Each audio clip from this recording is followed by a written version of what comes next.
कहानी में रहते 12 वर्ष हो गए थे तब संत गरीबदास जी महाराज जी का जन्म हुआ था।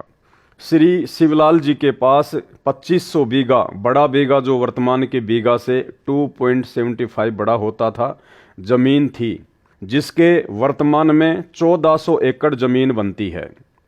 उस सारी जमीन के वारिस श्री बलराम जी हुए तथा उसके पश्चात उनके इकलौते पुत्र संत गरीबदास जी उस सारी जमीन के वारिस हुए।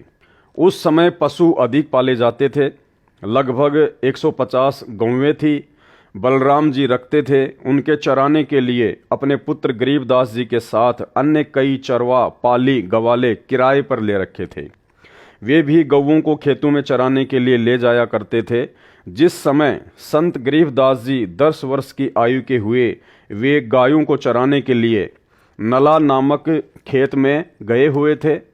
फाल्गुन मास को सुदी द्वादशी के दिन लगभग 10 बजे परम अक्षर ब्रह्म एक जिंदा महात्मा के वेश में मिले। कंवारी गाय का दूध पिया। जिंदा वेशधारी परमात्मा से ग्वालों ने दूध पीने का आग्रह किया तो परमेश्वर ने कहा कि मैं कंवारी गाय का दूध पीऊंगा। गरीबदास बालक ने एक बछिया जिसकी आयु 1.5 वर्ष की थी, जिंदा बाबा के पास लाकर खड़ी कर दी। परमात्मा ने बछिया की कमर पर आशीर्वाद भरा हाथ रख दिया। बछिया के स्तन लंबे लंबे हो गए। एक मिट्टी के 5 किलोग्राम की क्षमता के पात्र को बछिया के स्तनों के नीचे रखा। स्तनों से अपने आप दूध निकलने लगा। मिट्टी का पात्र भर जाने पर दूध निकलना बंद हो गया। पहले जिंदा बाबा ने पिया, शेष दूध को अन्य गवालों को पीने के लिए कहा तो जो बड़ी आयु के गवाले संख्या में 10-12 थे, कहने लगे कि बाबा जी, कंवारी गाय का दूध तो पाप का दूध होता है, हम नहीं पिएंगे। दूसरे, आप न जाने किस जाति के हो, आपका झूठा दूध हम नहीं पिएंगे। तीसरे, यह दूध आपने जादू जंत्र करके निकाला है, हम पर जादू जंत्र का कुप्रभाव पड़ेगा। भाई और बहनों, परमात्मा कहते हैं सकल पदार्थ है जगमाही और भाग बिना नर पावत नाही। तो इन आत्माओं के भाग्य में वो परमेश्वर जी का, जिसको वो झूठा दूध समझ रहे थे, वो अमृत दूध इनके भाग्य में नहीं था।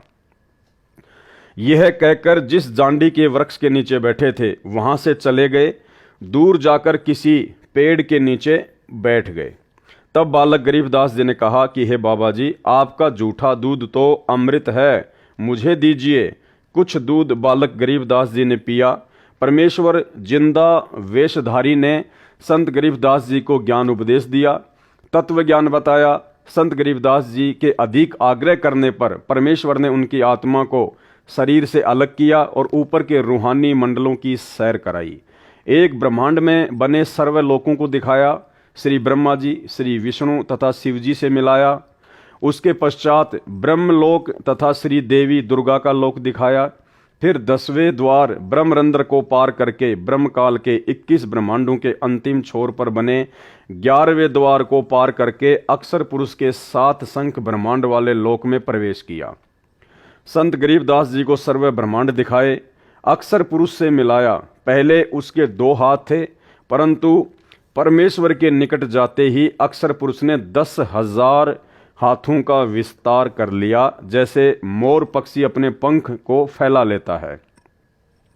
अक्षर पुरुष को जब संकट का अंदेशा होता है तब ऐसा करता है, अपनी शक्ति का प्रदर्शन करता है।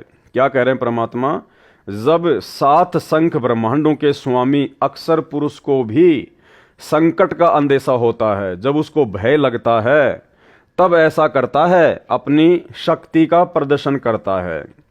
यानी 21 ब्रह्मांड का स्वामी है काल ज्योति निरंजन और 7 संख ब्रह्मांड का स्वामी है अक्षर पुरुष।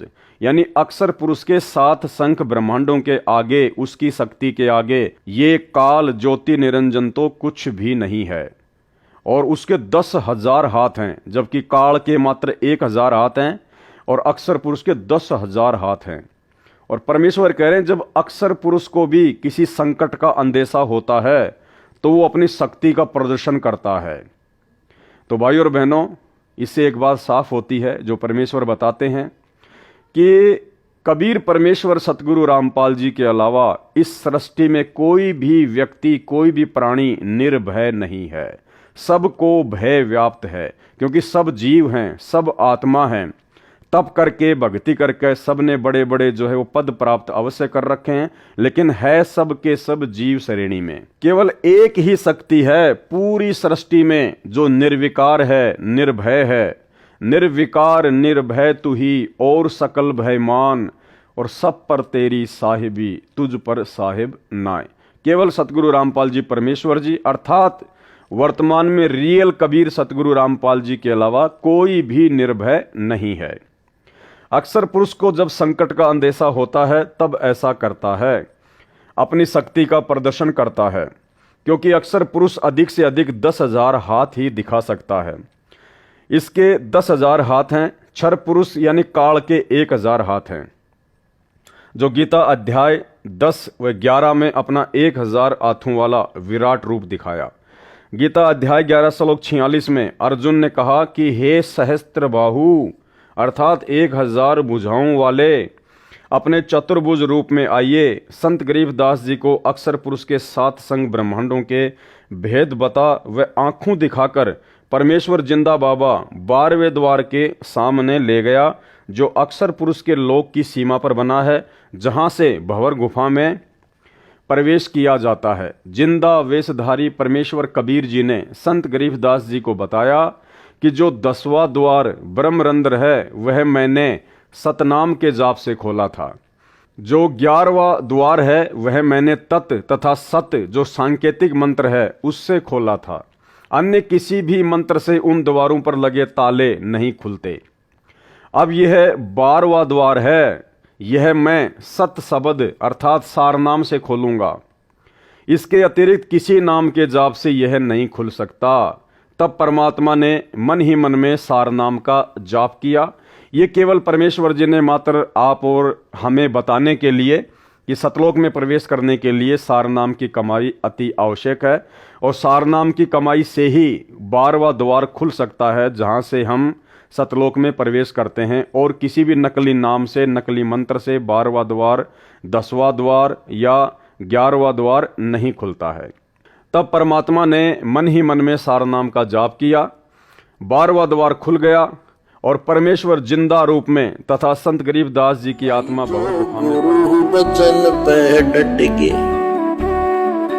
कट गए फंद 84 के, कट गए फंद 84 के, कट गए फंद 84 के।